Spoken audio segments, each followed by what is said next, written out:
Hey guys, it's Shelby. And Dee. And we just wanted to come on here before the episode began and just kind of give a little disclaimer about what we plan on talking about. Yeah. We want to let you guys know that this is going to be a little bit of a heavier episode where we discuss surgeries in reference to hysterectomies and tubal ligations, women's health, reproductive rights in a sense. Yeah. And just a couple of different things that may be a little bit triggering for some, maybe a little bit heavier for others. Yeah.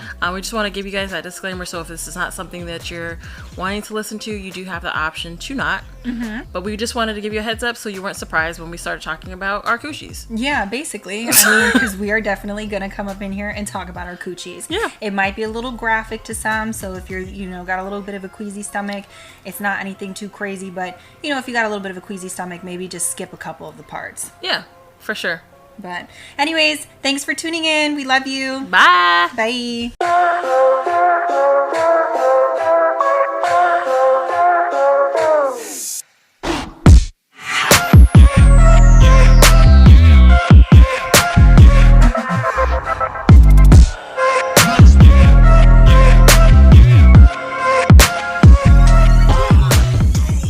Hey y'all. This is Dee. This is Shelby. And we're from Bitch Please. So we are back this week, fourth episode. Number 4. Super excited. We're going to do a little health check real quick, a little mental health check. How's the screws? Girl, my screws right now we're not all together. Y'all don't understand what we just went through to try to get this all set up. It is currently 6:30. And we started setting up at 4. So it's been a little wild ride. But other than all of this, my day actually was really good. Yeah, I had a decent day. It wasn't bad at work. It was very chill. I got a lot of shit done. I felt very accomplished. Overall, not bad. So my screws are still in there. Yeah. Yeah. They're just... Mine are on shock right now. They're a little shocked. Yeah. Not surprise shock, but just kind of we had a chill day today. Mm-hmm. And then all of this... They're just kind of I know. It's a little short wiring. Yeah. Yes. Thanks. I feel a little short wired. Yeah. Same. But let's take a deep breath. We're good. We're here. We're here. Yes. We're here for episode 4. Yes. I can't believe we're doing episode 4, to be honest with you. I know. I'm really excited about it. I'm really geeked. Yeah, me too. We get a lot of feedback from you guys, and we've heard a lot of suggestions, but as well as just compliments and how they're liking it. I've got people who are quoting the fuck about it. I sent it to you today. Yeah. I got people who are quoting the podcast. It's just really cool. It is really cool. We're enjoying ourselves, and we're excited that you guys are actually enjoying listening to us. Yes. So this is very cool for us. Very cool. Very exciting. Yeah. Okay. All right, so I wanted to start off talking about, we're going to talk about something a little heavier today. Yeah, a little heavier. The main topic today, we're going to talk about just kind of women reproduction and just kind of how we've been dodging the semen demons for the last however many years. Yeah. And kind of what solidified that for us.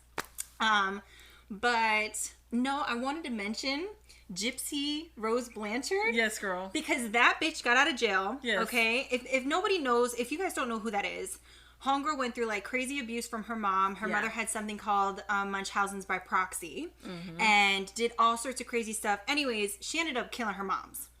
Well, she helped facilitate killing her mom. I think somebody else did. Anyways, it was a whole big thing. Anyways, homegirl's been in jail for 8 years. And I've been super geeked following her on Instagram and all that, because she is living her best life. Right. She's married. She's writing a book. She's doing all sorts of shit. And I'm just I think there's a docu-series. There's another docu-series coming out. I think it's on Lifetime or something like that, which I will 100% tune in for. I will watch her. Yeah. She's such an inspiration. She's an inspiration.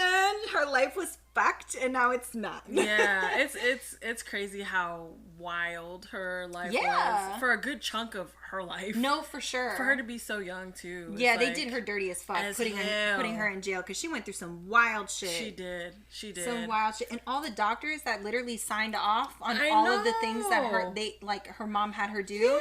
Yeah. Homegirl never had cancer, but was somehow getting chemo and stuff like that because her mom convinced the doctors that it was a thing. Anyways, it was wild. So if you don't know who she is, please check her out. Please look it up. Because it's cool as fuck. I don't understand how the doctors got away with doing the stuff that they did. I have no idea. And several doctors. Yeah, how was there no medical malpractice? Right? How was there none of of that. Maybe there was, and they just settled it out of court. Oh, maybe. Because sometimes that just is hush-hush. Yeah, that's true. Especially because they're doctors. Yeah. So that might be the case. I sure hope so. I hope Homegirl came out of jail with lots of money.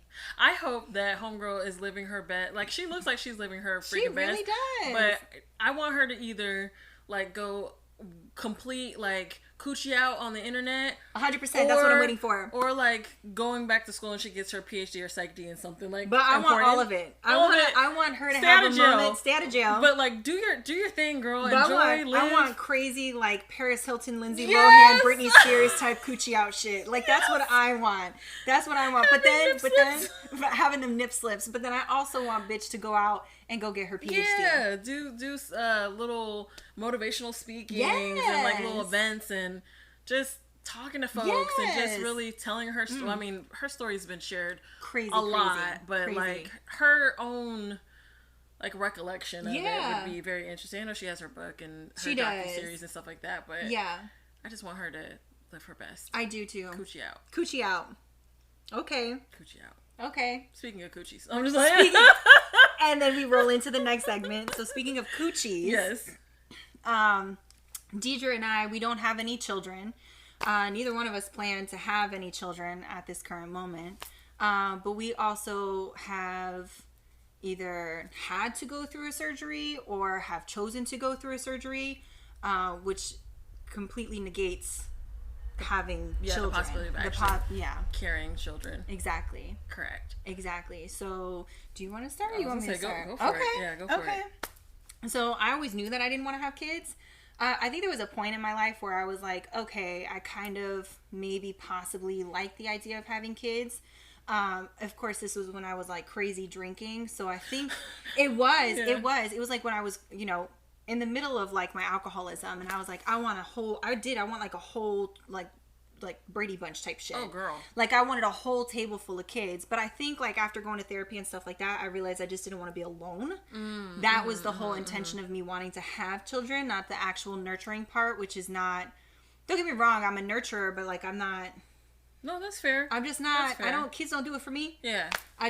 I actually don't like most of them. I mean, that's fair. I really don't. I'm sorry. I'll try, you know, if I ever meet you in person, I will try to like your kid. But most of the time, I will not. It's the snots and the boogers and the coughing in your mouth while they're trying to kiss you. Open mouth coughing. Ugh, I can't. I love my nieces and nephews, but even then, I will hand them back immediately to their parents. But anyway, so when I... That's fair. I'm just being real. So anyways, when I was married, me and my ex-husband... we thought about having children. And I was on birth control for like a majority of that time. And when I was on birth control fucked me up. I was super depressive because it was constantly switching. They would be like, oh, this birth control is no longer out. Or here's a new one. Insurance doesn't cover it. Exactly. Or whatever. Or some sort of bullshit. So I would be like, I would end up having to switch. And then I would go through like a crazy depressive episode. Or I would gain a shit ton of weight, or I would lose my appetite, or, you know, I'd have a lot of shit like that happen to me. And one had my hair falling out. Oh my gosh. My hair thinned crazy much. That was the Loestrin 24 FE. I was on that for a hot second. That made me lose my hair. Yeah, that was bad. Yeah. That was bad. So actually, it got to a point where I completely got off birth control. We tried to practice safe sex, you know. At the time, he was my husband. Shit happens. At the time, he was my husband, you know, and I was like, I just don't like condoms. I just don't want to use them. They irritated me too. Like, I always got like a crazy reaction. So anyways, got the IUD and was like super thrilled about it. But they don't give you any sort of pain medication. They give you no anesthetic. They give you none of that. They give you, my doctor was kind enough to give me something to kind of relax my cervix so that it can go in, and she gave me a Valium. But it was so excruciatingly painful, I passed out. Oh my gosh. I passed out in the middle. And of course I made my ex-husband go with me because I was like, you're going to see what I have to go through to make sure we don't have no kids. Yeah. You're going to be here. Yeah. Yeah, I passed the fuck out. That's wild. I passed out because they literally have to go into your cervix, into your uterus, and put it in so that it pops open. Yes. And I was not dilated or anything, so that shit was like closed. closed. It was excruciating.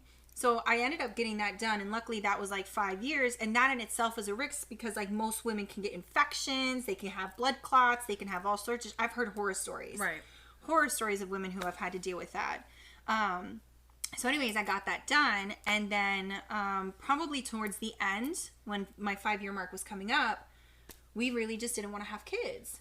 So I got a tubal ligation. I got my, essentially, the old school saying is like tubes tied. Yeah. But what they do now, instead of actually just like, originally they would just cut the tubes. Yeah. If anybody does not like anything, if this sounds too graphic, please just skip ahead. Yeah. But this is what we're talking about today. So essentially they just cut the tubes at the time, and then they would like suture the ends of the tubes. Right. Well, that wasn't always like 100%. Right. Some people were still having babies because those tubes were opening back up and the eggs were floating in. Anyways, so I got something. Imagine. Could you imagine going through that? Because I'm telling you, recovery process in that was fucking hell. It was hell. So, for me, they actually completely removed my tubes. So a tubal ligation is where they take your tubes out completely. They sew up where your tubes were on your uterus. I still have my ovaries, so I still get all of my hormones and stuff like that. I didn't hit early menopause, whatever. But your girl also got another IUD put in while I was under. Oh. Mm-hmm. Oh, I didn't know that. Yeah, I got another IUD put in while I was under because the IUD stopped my periods. I haven't had a period. I haven't had a period in probably like 7 years. Oh wow. Yeah. I didn't know that I don't think I realized that they put one in. They did. I asked them to. Oh. Yeah, because my period was so, that was the whole reason why I was on birth control in the first place. Right. My period was so painful. Yeah. It would take me out. I would be on my period for like 7 to maybe sometimes 10 days. It would be ridiculously heavy. Yeah. I would, vomiting, nausea, headaches, definitely the migraines. Yeah. Like the migraines were crazy. All sorts of stuff. And I just did not like want to deal with that. Fair. And I was like, I still have my hormones. My hormones work the same. But I was like, I don't want to deal with the rest of it. Yeah. So they put up another IUD in there, and they made sure that, everything was good to go. I still like run the risk of like the strings from the IUD going back, but I 100% cannot have kids. Yeah. Just with the tubal ligation alone, I cannot have children. Right. I can have children in the future if I decide to, because I can do like IVF and stuff like that. Right. But other than that, like I can't have any children, which has been great. I thought maybe, I'm not gonna lie. Amen. I thought maybe possibly like I was gonna regret it. Yeah. And I liked the fact that I have the option of IVF, even though I probably won't ever be able to really afford IVF. Yeah. But I'm loving it. I love the fact that I do not have any possibility of getting pregnant. Yeah. Same. Yes. Same. Yeah, because I was pregnant when the one time I was pregnant, I was 16. Yeah. And I ended up miscarrying after a certain period of time. And when I was younger, I wasn't always the safest bitch. I mean, I wasn't always the safest bitch. So there was plenty of times where I could have gotten pregnant. Yeah. I was literally out here dodging them demons, man. Girl, sometimes you just gotta I was literally out here. I was like, there's no way in hell. Girl, listen. There was no way in hell. But yeah, no, I did all of that. But the thing is like it sucks that I'm gonna get on my little soapbox real quick, just for a minute. Hop on. It sucks that we have to go through extensive measures as women to be able to not have children, and men don't have to do shit. And the thing is there's vasectomy, which is out there, which at the time I asked my ex-husband if he wanted to get that because he did not want to have children. Right. Which is reversible, which is effective. And he was like, I don't want anybody to touch my balls. So, and short downtime as well. Sure. You don't even have to go under anesthetic. Yeah, super short downtime. Yeah. You don't have to go to any anesthetic. They literally just put a little bit of local anesthetic there. Boom, boom, boom. Do it in-house. You go home. You ice your balls. You're done. Literally, that's what it is. That is what it is. Nope. I had to go underneath the knife. I had to be cut open. I had to have them remove things from my body. Recovery time was absolutely crazy. I was in like hellish pain. not from the surgery, but from what they do is they pump you full of air. Yeah. Because everything in there is so... How gassy were you afterwards? Girl, I had pain in my lungs. Yeah. I had pain in my shoulders. And Yeah. she told me, she was like, you're going to have pain. Yeah. I had pain in my shoulders. I had pain in my chest. I thought I was having a heart attack at one point. Yeah. I mean, it was bad. It was so bad. Yeah. And it was just like, you know, I went through it with that. And, you know, as y'all know, I've been sober, so I did not want to take any of the pain medication. Understandable. I did not want to take any of it. They offered me Percocet. I took one of the Percocets, and then I was like, I can't do that again. Like, I just don't. It didn't do it for me anyways. The pain was still there, so I was like, it's useless. Yeah. It's harsh. It can be really harsh, and they're easy to, like, exactly. get addicted to. I got super nervous about even taking one, and it was just like a whole thing. Yeah. But yeah, I just find it to be so crazy that women have to go through, you know, jump through hoops. I mean, and there were doctors out there who were like, luckily I had a really good doctor, but there were doctors out there that were like, well, does your husband know? Does your husband sign off on this? Do you have any kids already? Meanwhile, I'm 20. No. I was 30 when I got it done. And they were like, oh, but you're so young. And I was like, I don't want kids, bro. Yeah, well, if I haven't had them now, I'm not going to want them later. They are always concerned that you're going to change your mind or try to, like, sue them. Or if you, you changed your mind later on and you want kids, or, like, worried about that backlash. And I think that's one of the big reasons why, especially at our age, like, they get so kind of weird about it. Which is like, I hear you. Yeah. But if it hasn't happened by now, I'm not trying to. It's not gonna happen, girl. It's not gonna happen. I'll never forget, and this is kind of it's related, but I remember at an old job that I worked at. My co-worker, she was my boss at the time. She had already had like 2 kids. Yeah. And she was telling her husband, she was like, "Hey man, I don't want to have no more kids." And he was like, "Okay, that's cool." Well, when she went in after she had her second to have a hysterectomy, they were like, "You have to get your husband to sign off on it." And if he said no, she couldn't get it. Yeah, isn't I'm that like, wild? and what year is this? Isn't that wild? Girl, crazy. That we have to have a man sign off permission to do what you want to do with your own body. With your own body. With Like, your own body. That mess was crazy. Yeah. Super crazy. My doctor was bomb as fuck because I was like, what do I need to do this? Because I already knew like what some other doctors required. Yeah. And she was like, she told me straight up, she said, it is your body. I'm here to support you. Yeah. I am your doctor. Yeah. Like, if this is what you want to do, I'll support you. There's IVF in the future. You know, she was just like making sure everything was clear. Yeah. She said, you know, I want you to know that this is 100% irreversible. We cannot put these things back in you. And I said, no problem. Sign in. Let me sign the paperwork. Do you need it in blood? I will give you my soul. Like, it was just... It's crazy. It is very interesting. It is very, very interesting. So I had a hysterectomy in 20... Same year to me. 20, yeah, it was months apart. Or actually, I don't even think it was months apart. I think it was like a few weeks apart. Yeah, I think it was a few weeks apart. So that was what, 2022? Yeah. Okay. So I had a hysterectomy. Not a full. My uterus is gone. My tubes are gone, but I still have my ovaries, so it didn't like set me into early menopause.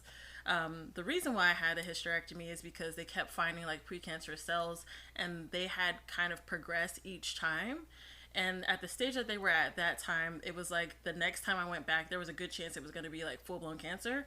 And I had gone back and forth about having kids early on, but at this point I had been like, all right, I don't want kids. So the doctor, he was kind of hesitant because he's like, you know, you're still young, you may change your mind. And I was like, look, bro, you got a possibility of me absolutely getting cancer because that's how it's been tracking, or me potentially wanting kids that I don't actually want to have. Take this shit out and let me move on. And so there was a little bit of like, we just want to make sure we can do the conservative approach so that we don't like ruin your chances. And I was like, look, man, I don't want to like risk getting cancer. Yeah. I did not want to do that. Yeah. And so I was like, if you can just take it, I'll figure it out later. Like, I don't want these kids. Like, I was like, if this is what needs to be done so that we can ensure that I won't have cancer in the future, because that's the way it's going, then we're gonna do it. Yeah. And so I ended up having that procedure. It was interesting because they did it laparoscopically, which was cool. However, in order for them to get my uterus and everything out, because I had a huge ass fibroid that I did not know about, they had to pretty much remove it vaginally. Yeah. I had my surgery around Mother's Day. Oh, yeah. So it was a very weird time. Yeah. Because, like, I didn't want to have kids, but the option was always there for me to have kids. And now that I'm not going to be able to have that option, at least, like, physically having kids, and then having to birth my own reproductive organs around Mother's Day, it was it really messed with me mentally. Yeah. And honestly, recovering after that process was very up and down for me. It was very, like, I had a lot of highs and I had a lot of lows, but the lows were, like, very, very, very low. Yeah. My emotional state was all over the place. I was a complete bitch for, like, a year. Like, I was still trying to figure shit out. Really trying to figure out, like, what womanhood meant to me, because, you know, you have people like, oh, well, you know, your value as a woman doesn't exist anymore because you can't have kids. And you're just like, I would fight. What? I would literally throw hands with that person. You know, so you're just kind of like trying to figure out, like, how do you feel about yourself and your femininity, and what does it mean now, and what does that look like for you? And I also had horrible ass periods, so the fact that I wasn't gonna have a period anymore, I was like, sign me up. Yeah. The problem is, I still have all of the PMS. I still have all the symptoms. I just don't bleed. So I still cramp like crazy. I still get cranky. I still get bloated. I still get all of that shit. I just don't bleed. And at this point, I would kind of prefer to have the bleeding. Honestly, if I'm going to still have all the other symptoms, I mean, might as well. Right? But yeah, because you don't know. Because you don't know. I'm just like... You're like, why am I pissy today? I just don't... Because you don't have periods. And unfortunately, because my body still operates like it did when I had a cycle, I'm still like clockwork every 3 weeks. And so it's just like, I have to keep dealing with that until I hit menopause. Which, you know, whatever. But the thing that was really funny about it was like, well, how does your partner feel about it? And I was like... First of all, that's none of your goddamn business. Whether I have a partner or not. I don't know if it matters, honestly. Yeah. It was a question. It was like a concern. And then I will say though, my family, super awesome with this whole process. Yeah. Like, I think it maybe caused a little sadness when it came to me being like, yeah, that whole grandkid thing. Dead. Like, we can adopt or whatever, but that's probably not gonna happen. But I was like, that whole me, no. Yeah. That's dead. But like there was support groups that were sent to me, and like different like outlets and concerns, and like, well, have you thought about that before I had the surgery? Have you thought about this and how it's going to affect you? It was the main concern was, and it was so funny, the main concern was how my body was going to react after I had the surgery. Yeah. Because I'm still fairly young. Yeah. And there was a concern that, like, even though they're my parents, it was like, you know, is it going to affect you, like, in your day-to-day life when it comes to dating? Is it going to affect you when it comes to like sexual things? Like, how are you going to feel about it? Because, you know, you hear about older people having those hysterectomies and their like sex drive dies. Yeah. They like dry up. Yeah. I did some research. I was like, I'm gonna be fine. Yeah. I'll be all right. In fact, it's probably been worse because I'm like, I want it now. It's mine. Yeah, like,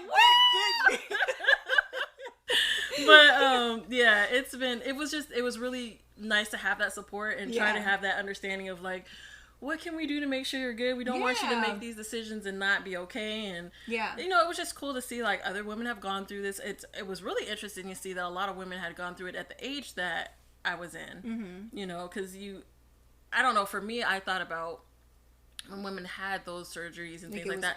They were older. Yeah. They had already had a bunch of kids. They were much older. It was like rare to me at the time to hear that somebody was getting it done in their 30s. And I kid you not, as soon as like I had it, I hear about a lot of people I know that have had it in their 30s. Yeah, and you're like, well, what was yours for? And it was like, oh, I just had really bad periods, or I had 4 kids and I was like, my periods were bad. And I'm like, that's crazy. Yeah. Or it's like, oh, I had this, you know, or I had cancer and I did. Yeah. And it was just kind of like the range and what people were dealing with was so interesting. So it was a really cool process after the fact. Yeah. But it just took a little bit to get there because it was just a weird thing. Yeah. Like, again, being able to do it and not wanting it and not being able to at all. Yeah, is that like, choice is taken. Yeah, and it's like, well, I mean, it sounds so stupid because it wasn't something that I wanted at this point anyway. Yeah. But the fact that I couldn't physically, like, kind of threw me off a little bit. Yeah, because I don't think it's not about, like, the fact of whether or not you can have kids. It's the fact that that choice is now gone. Yeah, like it has nothing to do with the kids. Yeah. It's just the choice is gone. Yeah. It's taken from you. Yeah, and it made it weird. Yeah. But also, like, girl, why are you tripping? Because you don't want that no way. Yeah, but still, sometimes, like, I can understand that because I feel like for me, if I didn't have the option for IVF, even though I know 100% I don't want children. Yeah. But if that option was fully taken from me, I would have probably felt the same way. Yeah. Because it was like, well, now I don't have the choice. So what if I do change my mind? It's always that, like, for me, the scariness of, like, what if? Yeah. What if it's different? What if in, like, 10 years I meet somebody and I'm like, no, this is the person. You know what I mean? But, like, at the end of the day, you don't want to have babies. Yeah. And that's where it was at. Yeah, no, so it was. I get it. It was, and the cool thing, too, is, like, it was so sweet because a few of my friends were like, if you ever need me to carry your kid, like, if you want to give me some eggs. And I was like, that's cute, and I appreciate that a lot. That's so cute. I don't want them, but thank you so much. Like, I think you would have had some fucking they really would be cute. Beautiful babies. They would be super cute, but the patience that Just I do not have. Look at that face. I don't know. I feel like it takes a very special type of person to be a parent. I really don't understand how a lot of these people out here having kids. I'm just being real. I'm sorry. That's real. I'm just being real. I just don't understand how a lot of these people out here having kids. I don't think it was for me. Yeah. And I still feel that to this day. Like, 100%. I'll be auntie. I'll be the auntie. Yes, because I can give them back at the end of the day. I'll do all of that, but you can take your little semen semen demons right back. Semen demons. You can just take them back. But yeah, it was an interesting time, but I am grateful for it. I'm grateful for the experience, honestly, because I feel like, I don't know, for me, I feel like I got more in tune with myself. Yeah. Following that, even though I still have, like, the cramps and things like that, I don't feel like it consumes me as much as it had before. Yeah. Because I was horribly anemic. Yeah. So that was the other thing. So, like, a lot of people get on birth control to help their cycles. I got on birth control and it made my cycle worse. Yeah. By a lot. So I stopped taking birth control in my early 20s. Mm-hmm. I was like, absolutely not. I'm not doing this. I'd switched a couple times. Not for me. Yeah. Not for me at all. And I was like, if I get pregnant, I get pregnant. I've heard that happen to a lot of people. Yeah, it was bad. Yeah. So it was just kind of like grateful. It happened one time, miscarried, and that was that on that. Yep. And so grateful every day. Yep. Right? Grateful every day. Same. I wake up in the morning and I just think about, like, what if, you know, I had a little me running up in here and being like, mommy, give me food. I'd be like, get the fuck out my face. Like, I can't even, sorry. I know I probably sound like a bitch, which I am, but I can't even deal with my dogs sometimes. Yeah. Like, I can't. I don't have the patience for it. Like, I like my peace. I like my quiet. I like, you know, I like being able to come home and focusing on me and taking care of me and what I want to do for me. Yeah. I do not want to have to come home and take care of another person. Yeah. No, that's fair. So. That's fair. I understand. Yeah. It's yeah. Yeah. That's wild. Yeah. That's wild. So it was tough for you after? It was really tough. Emotionally, it was probably a little bit harder than I expected it to be. Yeah. I don't think I thought about it. Like, don't get me wrong. I thought about the decision to get it done. It was a short time frame. Yeah. So, but I thought about it and I felt good in my, you know, choice. Yeah. After the fact, I think between the pain and just like the emotional part of it, it was just so much. It was a little bit overwhelming at times because I just didn't know how to handle it. Yeah. And it was weird. And then I started thinking about stuff like the fact that it was around Mother's Day. Like, my mom came here to help me. Yeah. When I had the surgery. And I know I was like, hey mom, happy Mother's Day. As we're like trying to help me recover from having this, you know, it was painful. Yeah. Super, super painful. I had a rough time laughing. Yeah. Which sucked. Oh, I know. I remember. Yeah. That really sucked. Yeah. And at the time I was living in a place that had stairs. Oh, right. Yeah. Oh, you were living in that townhouse. The townhouse, yeah. So that was really, really that was rough. Yeah. So it was just a combination of the physical pain and then the emotional part of it was just, and oddly enough, that's when I started going back to therapy, because I had to now deal with another thing that I had not even considered. Yeah. I just never thought, honestly, I never thought in my 30s that that's where I would have been. Yeah, no, I get it. So I think having to like reprogram my mind into like, this is your new life now. Like, you gotta figure out how you manage this now. Yeah. That messed with me. Yeah. And I mean, I still have, actually, I can't even say I still have days. I actually don't have days anymore. I'd just be like, yeah, this is what it is. I'm cool with it. And I know, like, my family has been like, oh, you know, like, what if, you know, you meet somebody that wants to have kids? And I'm like, I'm probably not going to be interested. Yeah. I mean, at the end of the day, if you want kids, I'm not the person for you. Yeah. You should find somebody who's physically able to do so. Right, right. So, I think it's pretty dope that your family was, like, really on board with it. Like, I love that. My family was pretty good with it. All of my family knew. Everybody supported my decision. My sister also has 5 kids. So, and my brother has 3 kids. So there's plenty of kids to go around if somebody needs, like, you know, babies to hold or whatever the fuck y'all need. But it was just like, everybody was very supportive. Yeah. We did not tell my husband's family at the time. Mm. So I had to lie about what surgery I had went through, and which I did not like doing. I didn't like doing, but I think he didn't really want them to know, and I agreed with him on that. Okay. Because I know they would have wanted that. It doesn't really matter now because we're divorced. So, but yeah, so it, you know, we didn't tell them because we didn't feel like it was going to be supported in any way. That's fair. So that was kind of hard because like I had to kind of dodge things and like dodge, you know, questions about what happened in the surgery and so on and so forth. And, but yeah, I really just wanted to be open about it. I don't like hiding things. Yeah. I'm not a hider, like, because hiding things require work. They do, and you have to keep track. Yeah. And I don't like doing that. I don't like doing that at all. I'd rather just be straight up and you not like it and then we keep it moving. Right. But out of respect for him, I didn't say anything.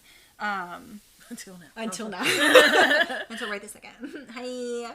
So, yeah, I think that's crazy. But also, can we talk about the fact that like birth control isn't really tested on women like that?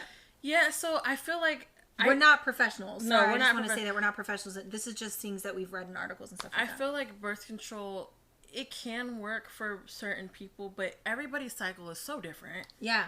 And I think a lot of times when it comes to your cycle, a lot of doctors are just kind of like, that's just part of being a woman. I don't care if you got a male doctor. I don't care if you got a female doctor. Like, yeah. I feel like they're like, that's just part of being a woman, not realizing that there is some pretty different things in how each cycle operates. And so certain birth controls are just not going to cut it. Yeah. And I feel like, unfortunately, because I noticed that everybody starts kind of at the same spot. Yeah. Everybody takes that one that I was on, you were on, like everybody starts there. Everybody starts there. And then you kind of like move on to figure out what works for you and what doesn't. But in the meantime, you got to go through the ups and downs of your depression or weight gain or weight loss or hair loss or a period for 2 months or like, you know what I mean? Like, it's like, I don't feel like it's tested enough. I don't either. And the thing is like, you have to be on birth control for at least 3 months before you can even tell whether or not this is going to be a long-lasting side effect or not. Yeah.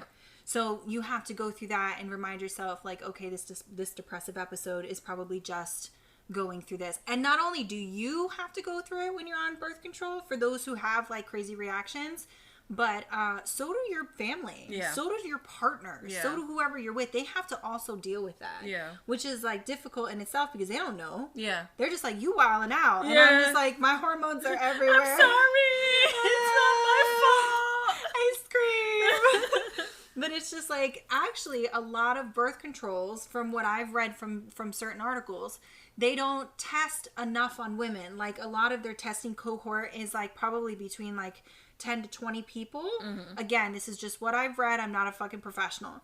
But their test cohort is about like 10 to 20 people. And they don't test women who are on their menstrual cycle. Right.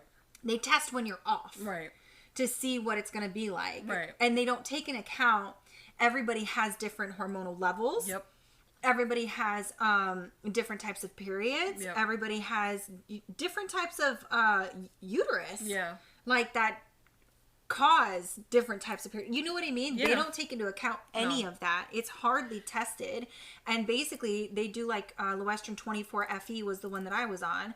Now it's Loestrin something else, and they just change one little chemical in it, and then they just dish it out to the fucking population. And they just kind of hope it works for each. And they're not, like, they make something that is a one-size-fits-all, but that's not how our bodies work. I know. Which is like, you can't do that. Like, in kind of what you were saying with having, you got to test it for 3 months. Like, in my situation, when I first got on birth control, I had to test my first one for 3 months, and the first month out of the 3, I was on my cycle the entire month. Yeah. I thought I was going to die. Yes. Because I was anemic already. And then I was horribly anemic after that. Yeah. I had no energy. Like, I was constantly, like, I was weak all the time. I was like, I'm not going to make it to test out anything else. Yeah. And around, like, I think after that first month, I was like, we got to try something else. Yeah. Because my levels were low, and I was like, I cannot keep doing this. That's crazy. Girl, it was rough. I was like, after that, I tried one other birth control, and I was like, I'm not doing this shit anymore. And I just stopped altogether. Yeah. I mean, for sure, I was on birth control for like fucking 10 years. Oh yeah, no, I didn't even make it that long. And I was losing my shit by the end of it, like, and it was so bad. And then getting off of birth control was almost as bad as being on it. I literally had to like I went through withdrawals. I went through withdrawals. My hormones were crazy. When I got off birth control, I had a period for 3 weeks.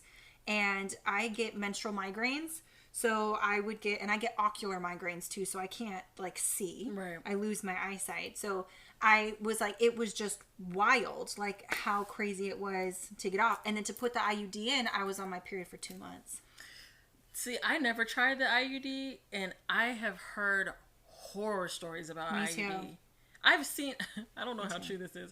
I remember somebody saying that they got pregnant on the IUD and like the baby had the IUD. Oh, well. I was like, I don't know if that's true, but like I've seen people get pregnant off of IUD, and I'm like, that's wild. I'm almost positive my sister got pregnant while she had an IUD in. That's wild. Isn't that crazy? Yeah.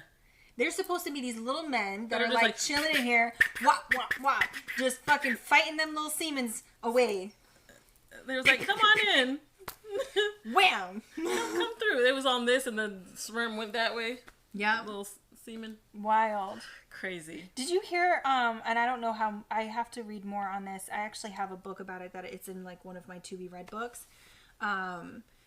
But it is about how they actually used Puerto Rico to I did hear about that. To test the birth control on these women unknowingly. We, who was it? Me and somebody, we were talking about it at work one day. Yeah.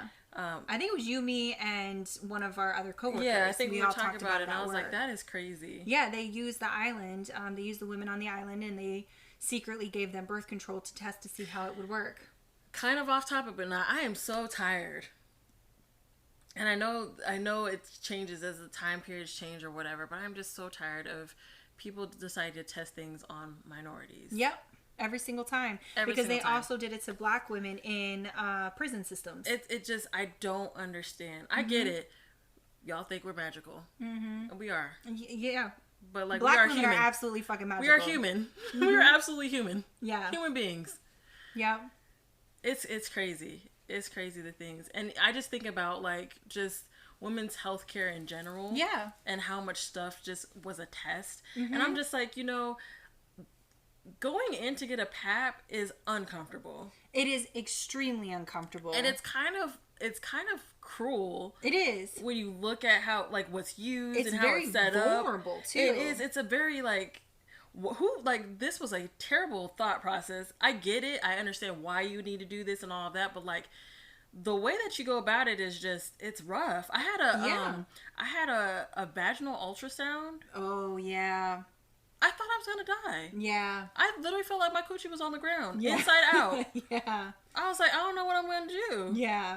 That was after your that was after my hysterectomy. I had to go for some other stuff, and I literally got home and I just cried. Yeah. Because I was just like, what the fuck just happened? Yeah. I just felt like, I don't know, I just felt violated. I felt violated. I was just like, oh my gosh. Yeah. No, I know. I've been there. I know. And it is pretty crazy. Like, you literally have to put your legs up on these fucking stirrups. You have to show your coochie to whoever's down there So you have to make sure you're comfortable with your coochie. You know what I mean? Because like some women are not. Some women are very self-conscious about it. But, you know, I prefer a female doctor because you have the same organs as me. So you're going to be legit and tell me like, hey, this is going to hurt. Some male doctors, everybody's different, but some male doctors for me that I've experienced, they're like, you're going to feel some slight pressure.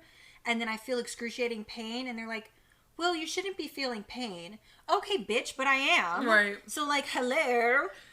So it's so funny because I actually go to a male doctor. I've gone to a male OB for a long time because my experiences with women OBs have been rough. Yeah. And it's been like, oh girl, this is just what we go through. Like, you should be fine. And I'm like, no girl. Mm-mm. Like, no, it's not okay. And I feel like oddly enough, my OB, he's very like, he's very sensitive to understanding like what's going on, but he's also like, hey, like, this is what's gonna happen. Yeah. This is what you're gonna feel. He's like, I know this is not normal, but I just want you to understand. Like, he really makes sure that you're comfortable.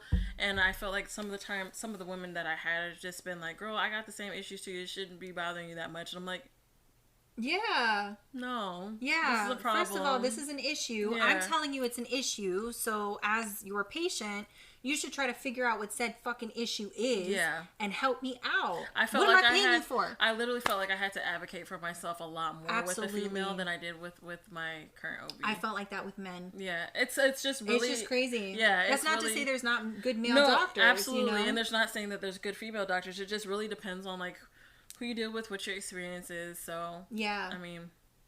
Yep. Yeah, it's wild. It is wild. But it's a thing.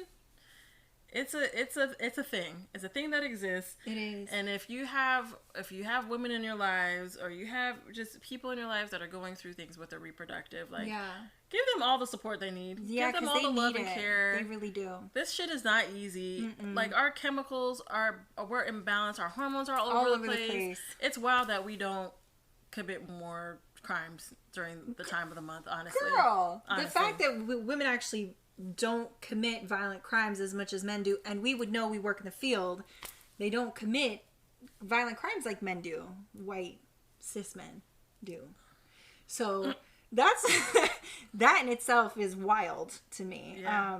And we have to go through this shit every single month because just like D, I don't have a period, but I still have to go through, you know, the ups, the downs, the PMSing. Why do I want to eat more food? Why do I feel like crying? Why do I feel nauseous? Why do I feel, you know, and it's like these things, and it's every 3 weeks. Yeah. And it's just like, you know, I ask her because somehow we sync, the two bitches who don't have, if y'all have never heard of this, any of you men listening, women do sync up. It's like a hormonal thing. Yeah. We do sync up. And Deidre and I think because we spend so much time together, we've synced up, and we're the two bitches that don't have periods. Yeah. So I'm always going to her. Are we about to start a period? I'm like, yeah, girl. Are your titties hurting? Do your titties hurt today? Yeah. Girl, that's the worst for me. I hate when my tits hurt because they get swollen. Yeah. Like, and they hurt. That is oddly one of the things that I never had. Really? Never had any issues with my chest hurting at all.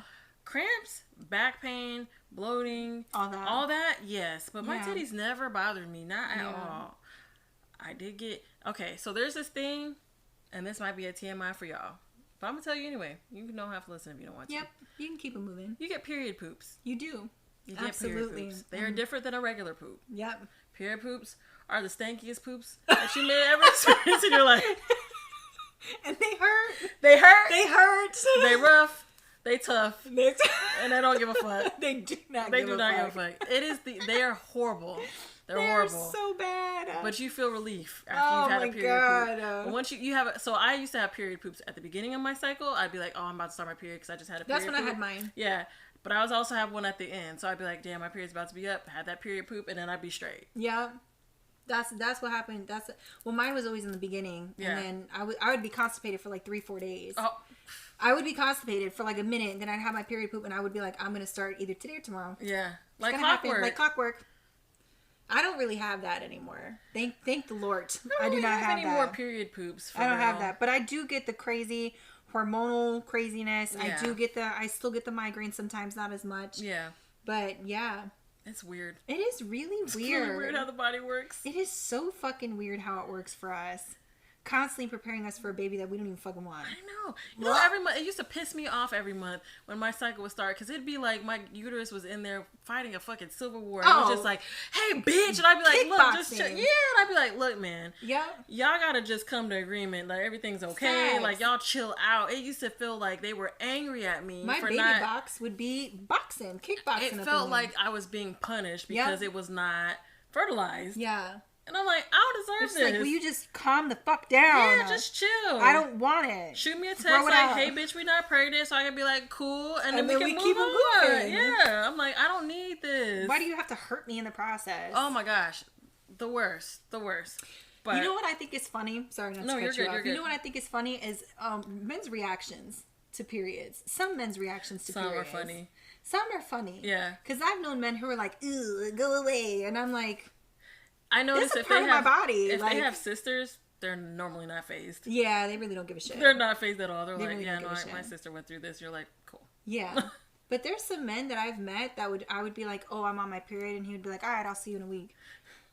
And I'm like, wow, we didn't date for long. Oh, I'm sure. We did not date for long. I'm sure. But yeah, it was like some men get really, really grossed out about that shit. Which is so weird.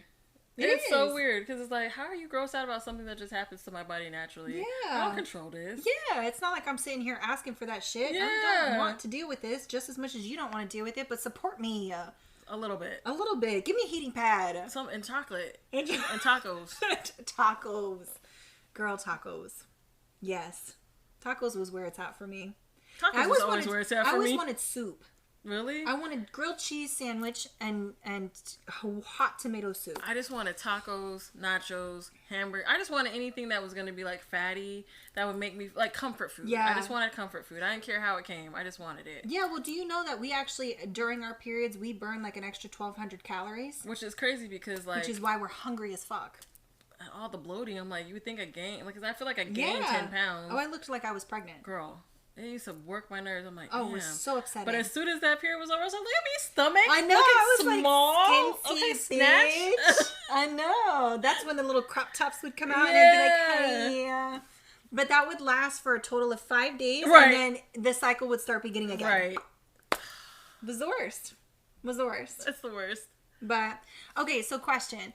Now that you've had your hysterectomy, what is like probably, I don't know, your favorite thing post? Like, do you have like a favorite thing post besides the not having kids part? Oh, well, that was it. That was it? That was it. Yeah. I like the fact that I don't have I like the fact that I do not bleed, because the fact that I was losing so much blood. Yeah. And I am anemic that's been super helpful. Yeah. Because I can, like, yeah, I still kind of have my symptoms and I just probably need to take my iron. Yeah. But the fact that it's not as bad as it used to be is super helpful to me, because I noticed that my skin has started to clear back up a little bit more. Your skin looks good. It's cleared up a lot. I mean, I had that weird point, but that was for some other reason. But my skin's cleared up a lot more. I noticed I have a lot more energy. Yeah. I noticed that I just feel better. Okay. Like, just overall, I just feel good. Yeah. I think that's been one of the biggest things for me, but also just how I feel about myself. Yeah. Like, I know at the beginning of it, I felt really like, I don't want to say ashamed, but I felt kind of like bad, because I don't know, I was still trying to process. Yeah. And now I don't feel like that. I feel very happy about where I'm at. I feel good about myself. Mm-hmm. I feel like I'm kind of more in tune with myself. Yeah. I feel good about it. I love that. Yeah. What about you? For me, I mean, besides the fact that I don't have kids, well, I still have my uterus, but with having the IUD and all of that in there, I have to agree, like, my thing's the same. Not having a period, like, not having to deal with the pain, not having to call out of work, not having to deal with that, as bad as it was. I mean, my shit would take me out, and I had to do this once a month. So it was just like, I can't do this all the time. So dealing with that is great, but also there's a freedom to it, to not being able to have children, and to not having a period, and to not having to deal with that. I feel like there's a freedom to it. Yeah. I feel like there's I don't want to say like a societal bondage, but there's just like this, there's this, it's gone. Yeah. So now I don't have to, like, you know, try to make up excuses to people as to why I don't have kids or why I don't plan on having kids or whatever. All I have to say is, oh, I got a tubal ligation done. That's it. Let me tell you something. Yeah. I just gotta get comfortable. Are we gonna get comfortable? I need to get comfortable. Okay. It's happening. Because I feel like it's so rude for anybody to ask anybody when they're having kids. Yeah, I can't stand that question. Very, very rude. I think it's disrespectful. I think it's none of anybody's fucking business. I think it's rude as hell. Yeah. I love when people are like, oh, I'm surprised you don't have kids yet. Or why don't you have kids yet? And I'm like, oh, I had a hysterectomy. Mm-hmm. They shut right up. Yeah. Nobody asks any questions after that. Nope. Yeah. Well, is everything okay? Yeah. Like, you don't get any of that. You get like oh shit. And then they don't say anything. They don't, because then they feel bad. Yeah. Or I do something that is also my favorite, because it's also, I just like to fuck with people. I'm like, oh, I can't. Yeah. And then they go, oh my gosh, I'm so sorry. That's what I say. I love saying I can't. Oh, I can't. And some people will be like, I mean, you can. I'm like, I cannot physically. Yeah. I absolutely cannot physically. Cannot. Yeah, I cannot do that. Yeah.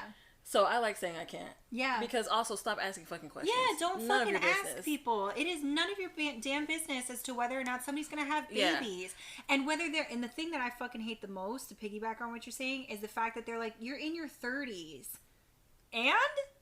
I don't want babies. Yeah. I don't care to have children. It's the in your 30s, if you're married... Oh, yeah. People are rude as fuck for that. Rude as fuck. Like, I can't stand having that question asked. I think it's... I just think it's so rude. Yeah.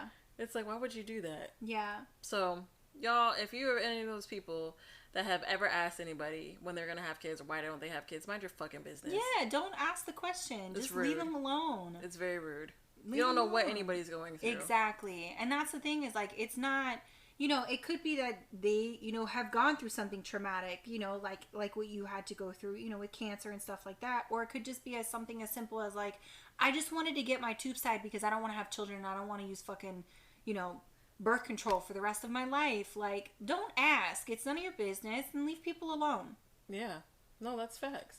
Because people fail to realize, like, because anything can happen when it comes to your organs. Like, yeah. Everybody's different. Some people have situations where you have, like, a potential cancer scare. You just didn't want to have kids. You have people who just can't do it. Yeah. Like, and it's nothing wrong with them. It's nothing wrong with you. It's just, they just can't do it. So for you to ask that, you don't know what anybody's going through. It's just so wrong. Yeah. So leave that question alone. Yeah. Leave that shit alone. Yeah. Yeah, that's all I had to say.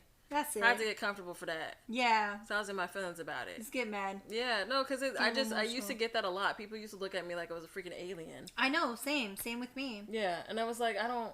So when are you guys gonna have babies? When are you popping out kids? Yeah. And it was never... You know what fucking pissed me off the most? It was never asked to my husband. It was always asked to me. Yeah. Nobody asked him ever. So when are you guys having kids? No, it was me being asked. So when are you popping out babies? Like, what your purpose here in life is only to have kids. have babies.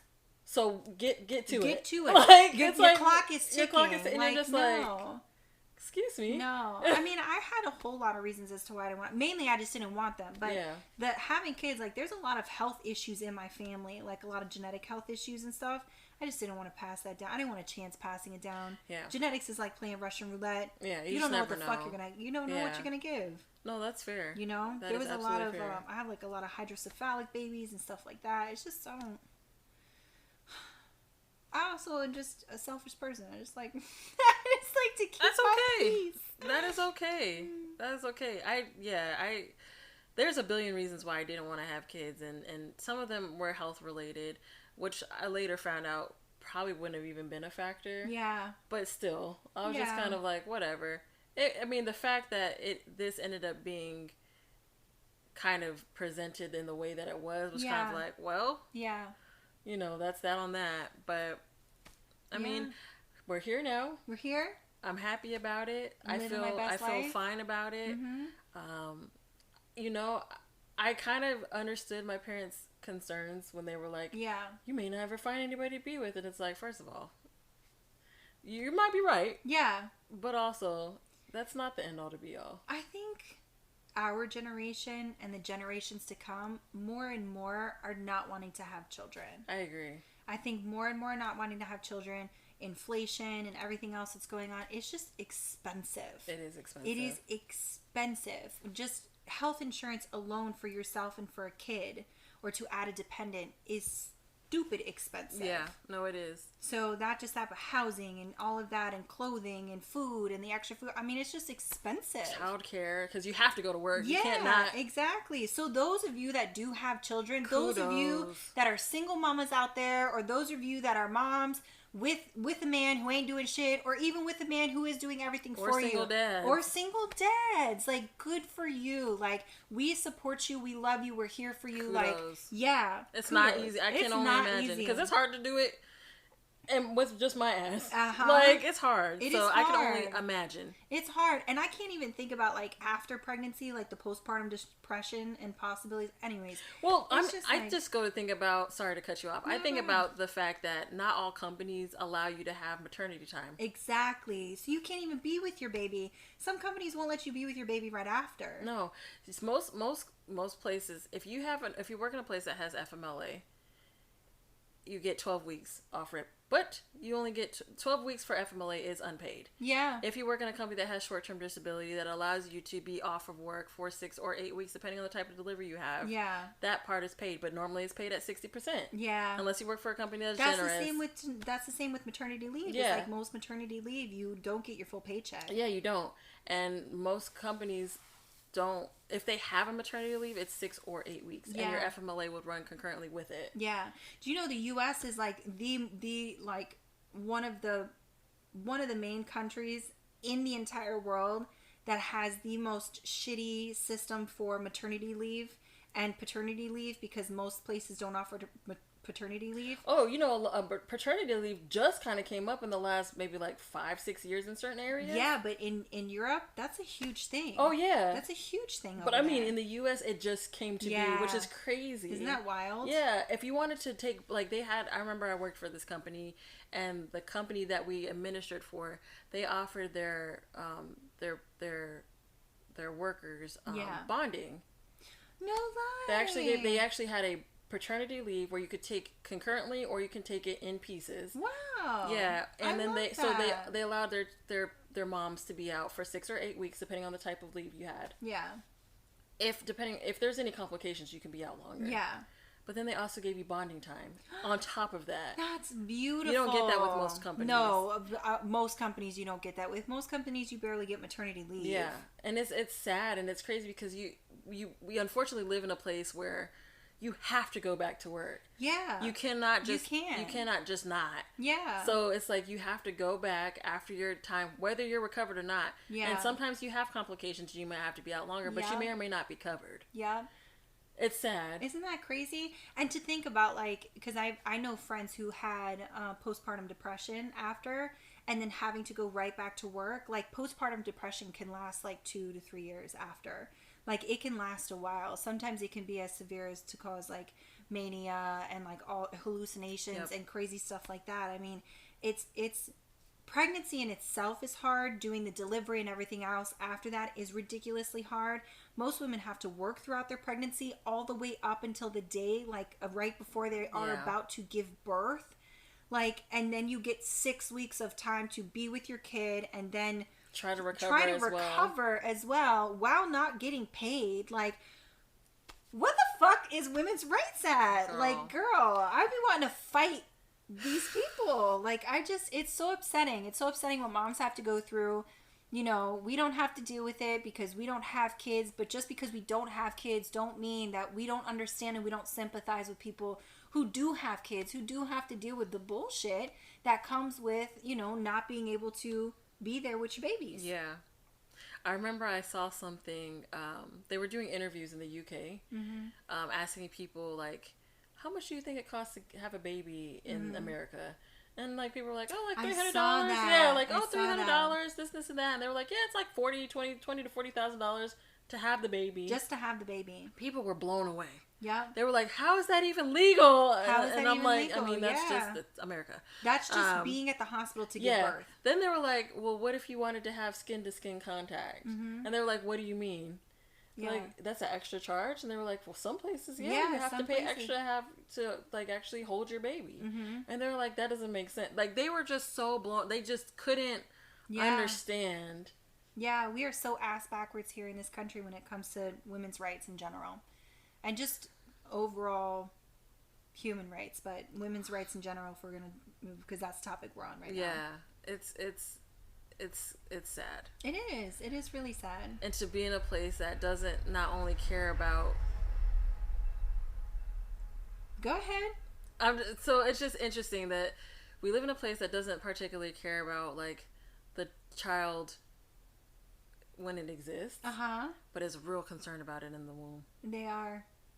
Doesn't care about it after it's here, but is real concerned about how it is prior to even being here. Now, I respect, because I'm going to just say this, and this might be a little controversial, but I respect anybody's thoughts on this, whether you're pro-life, pro-choice, or whatever. It is your decision. Whatever you want to do, whatever you support, go ahead. I'm pro-choice. I'm a pro-choice girly, only because I just know what it feels like to not have rights towards your own body. Yeah. So I am a pro-choice girly. But I believe it's crazy that that's how it is. Like, the baby in the womb is more important to some people than out. I mean, we have these children in foster care systems. We have, all of this, but that's the focus. The focus is what's in the womb, as opposed to what services can be provided to women after that child is birthed. They don't care. It's not, I mean, it's not. Yeah. There's not a lot offered out there. There's not. And I just think it's crazy, because after everything happened with the Roe v. Wade, magically there was no more formula that was available for people. And it's like, so you want people to be forced to have these kids. Yeah. But now that the kids are here, what are they going to eat? Yeah. What are they going to do? And it's crazy because, like, you have programs like WIC and stuff like that. And I think it's Medicaid. I think Medicaid. Medicare is for the old people, and then Medicaid is for. Anyways, it's one of the meds. Yeah. It's one of the meds, but they have that, but that's only offered up to a certain amount of time, and that WIC formula is disgusting. That WIC formula is disgusting. My sister had to use WIC. Like, some of the stuff off of WIC, like, you use it because you have no choice. But, like, some of that stuff is not the best. So it's just like, it's kind of upsetting. Like, that we don't have more programs for single women, that we don't have more programs for single dads, to support, to do that. But everybody is so heavily focused on just making sure that the woman has to fully carry this fetus. Regardless of the situation. Whether or not it can harm her or harm the fetus. There's a lot of states that are out there that can, do that. Damn, I knew it was gonna be heavy episode. I didn't mean for it to go here, but I was just thinking about it. I was thinking about some of the other stuff, and I'm just like, yeah, man, this, like, it just kind of goes into it, and it really does. It's really unfortunate, because it's like, I'm with you. Like, I'm definitely pro-choice, and whatever you choose to do with your body is your 100%. Right. That's not my business. It's none of my business. It should be nobody's business. It should be nobody's business. And it's upsetting, and it's frustrating that people feel the need to dictate what you choose to do with your body and how it pertains to you and your livelihood. Yeah, absolutely. I'm also the type of person that is like, sorry, I didn't mean to cut you off. Good. But I'm also the type of person that's like, even if you're pro-life, that's your choice to believe that. Go for it. But leave me and my choices alone. So this is the thing I saw, and I was like, this is so accurate. I wish I could find it for word, because it was so accurate. He said people that say that they're pro-life are not pro-life in the way that they say. Mm-hmm. They are pro-life in the womb. They're not pro-life when the child is here, because if they were pro-life when the child here, they would have more programs for when they're here. Yeah. If they were really pro-life when the child was here, they would have programs to make sure that they were safe in their schools. Yep. And this and this. He said, if you're going to be, I forgot what all he said, but pretty much he said, if you're going to be pro-life, you need to be pro-life from the womb to the tomb. Yep. The whole thing. I was like, that is so accurate. That is accurate. Because he's like, he said a lot of the people that are pro-life are not pro-life. They are anti-abortion. Yes. but they're not actually pro-life. But they're not actually pro-life. But that was a good point, because he's like, if you really were, there would be so many things in place to make sure that these people that are born and having to live on this earth would be taken care of. Yep. Safe. 100%. No, I agree. Damn. Sorry. That was really heavy. We really went in, and we appreciate you hanging around if you're still listening. If you're still listening, sorry. You homie. We really left. We went left. We went sideways. Did. We didn't have a whole lot of laughs and jokes in this one. That's okay. I mean, we're kind of trying to do, a mixture. It's going to be a mixture pot. We're going to be talking about some serious stuff, and then we're going to have some that are really light and fluffy. But, I mean, I would love to hear from all of the girlies and the boys out there if you guys have any, experiences with hysterectomies or just, female reproduction, or your experiences with doctors. I would love to hear about your experiences with doctors. I would love to hear that. I would love to hear, especially from ethnic women, because I would love to hear that perspective as well. But I also love to hear, talk to us. You're pro-life, you're pro-choice, you're pro, whatever it is. You just don't give a shit. Like, we just really want to hear about it. So, yeah, you can, did you have anything else? No, I didn't. I feel like I've talked enough. Wrapping it up? Yeah, we're going to wrap it up. So you can follow us on Instagram. You can, which is at, _BXTCH. Please underscore. Thank you. I forgot. You can follow us on Instagram. You can also catch us on YouTube. You could do little voice notes on the Spotify. Spotify for podcasters. Yes, Spotify for podcasters. Please reach out to us. You can find our email on Instagram. Anyway, but you can find our email on Instagram. Feel free to comment in the YouTube section as well if you have any thoughts or opinions. We're here, and listen to us on any streaming platform. Yeah, listen to us on any streaming platform. You guys interact with us on like our Instagram, our TikTok. 100%. Our Spotify has normally polls and questions, so interact with us there. Yeah. But yeah, until next time, guys. All right, we love you. Bye.